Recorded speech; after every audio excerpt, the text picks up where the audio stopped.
Vice President Harris says that she hopes to earn and win the Democratic nomination for president. So far, nearly two-thirds of Dems in the House and over half of the Democratic senators have endorsed her. And with the DNC coming up next month, some state delegates have already pledged their support for Harris. So our Nancy Cordes is following along with all of this from the White House, and she's joining us now. So I learned from you that the delegates are not necessarily obligated to transfer their support to Kamala Harris. So what does she need to secure the Democratic nomination?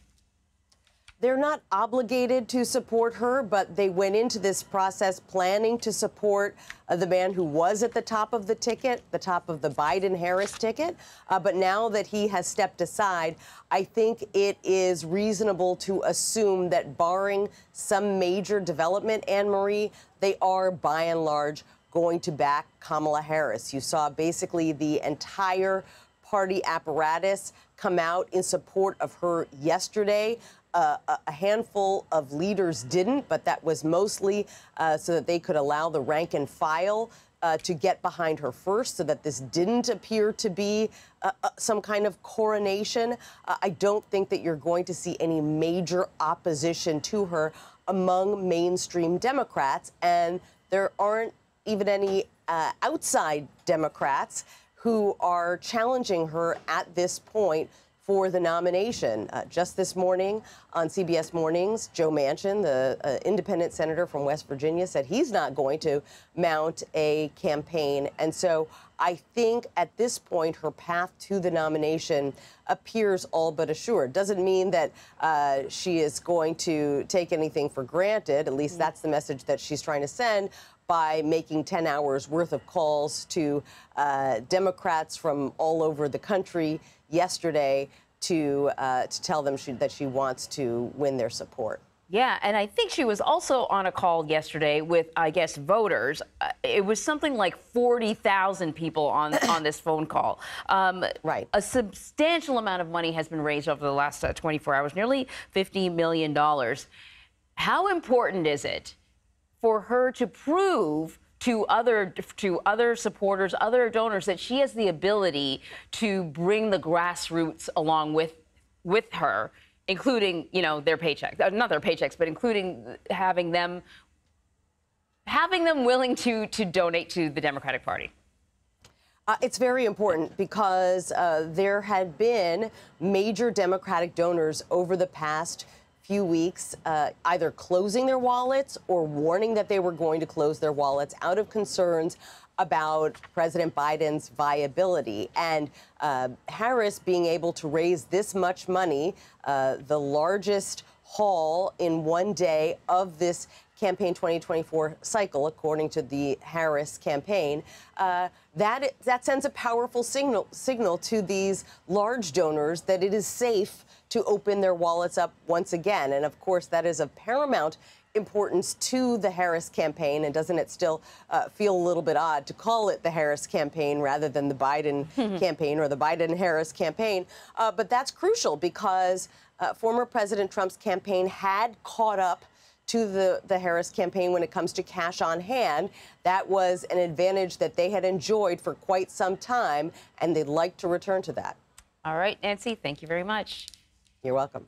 So for more on the Harris campaign, let's bring in Joel Payne and Ashley Etienne. Joel is a CBS News political contributor and communications director for Move On. Ashley is the former communications director for Vice President Harris and former House Speaker Nancy Pelosi.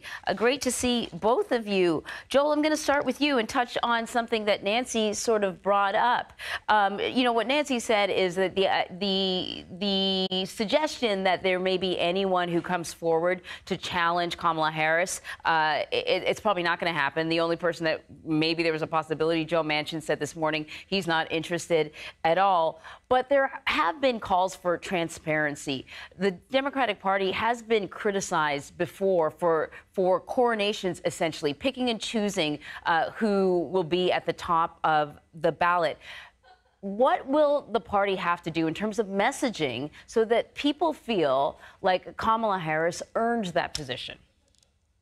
Well, Kamala Harris has earned her position because she's been the vice president who was elected by 80 million Americans for three years ago. She also received, about 15 million Democratic votes over the last year as a part of the Biden-Harris ticket. So she's no stranger to the Democratic Party. She was a person who millions of Americans voted to be the president in case the president wasn't able to complete his job. And I think, as the vice president said yesterday, she plans to earn and win the nomination. And I think with each passing hour and each passing day, it's less likely that she'll get a credible challenge for this. The Democrats who I talked to are just excited to be able to lean forward and to stop, kind of existing in this morass that we've been in for the last few weeks. President Biden did such a service, not just to the party, but to the country, to allow for this to happen in this way. He is a patriot. He is being celebrated as such. And I can tell you the energy is high for Vice President Harris. You just referenced that call with 40,000 Black women. Ashley might be able to say more about that. But I heard from someone on that call who just talked about the energy, the joy, and the shot in the arm that this news has given to a lot of folks who had, I think, languished a bit about what was lying ahead of us in this cycle. Yeah, I think if more people could have gotten on that call, they would have, because I know a few people that kept on trying to get in, but they were it maxed out at 40,000, I think. Ashley, the vice president is in this really sort of interesting position in that America knows her, but sort of doesn't know her, because in her role as vice president, her job is to sort of stand back a little bit.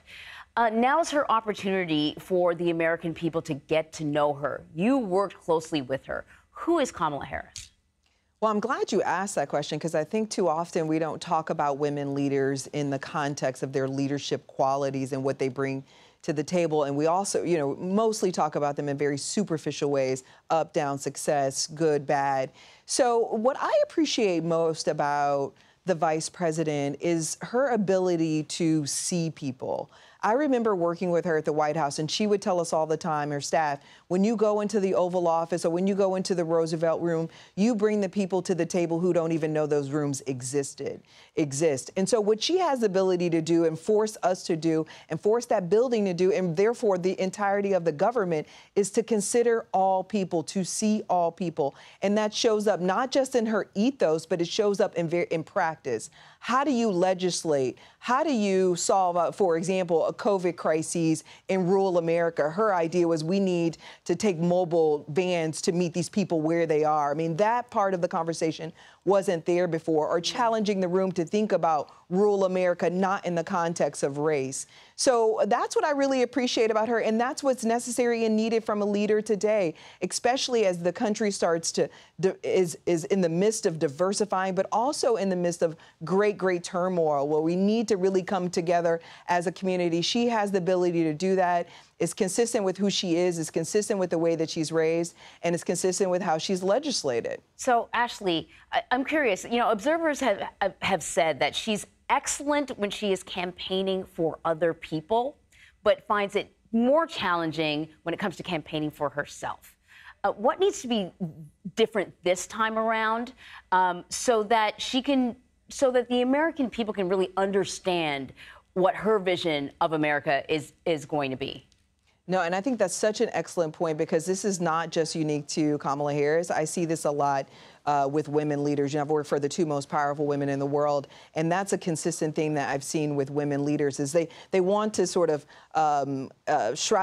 cloud themselves, or I should say cocoon themselves in a we, and not really start to own the I. But here's what's working to her advantage, is she's got this incredible record that she can run on that she didn't have when she ran in the primary the first time. I mean, she led us out of COVID and built the strongest economy in the world. She was a partner in that landmark legislation, everything from guns to climate to rebuilding the infrastructure of our nation. She can take credit for that. She's been in the Oval Office. She's been in those presidential daily briefings with the president. So I think, and I've seen this in her, that she's much more comfortable and much more secure in that record, in defending that record, and being a part of a key part of accomplishing it and exercising it. So I think you'll see a different Kamala Harris, and we have been seeing a different Kamala Harris on the road. She's hit up 20 states, 60 communities. It's actually starting to work. You know, she's outperforming Biden and anyone else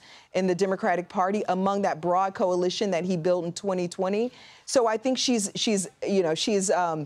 owning her eye. She's owning that record, and it's starting to have resonance with those key constituencies that we need to win this next election. All right, Joel Payne, Ashley Attend, just the beginning of the conversation. Yes. I suspect. Thank you very much. Thank you.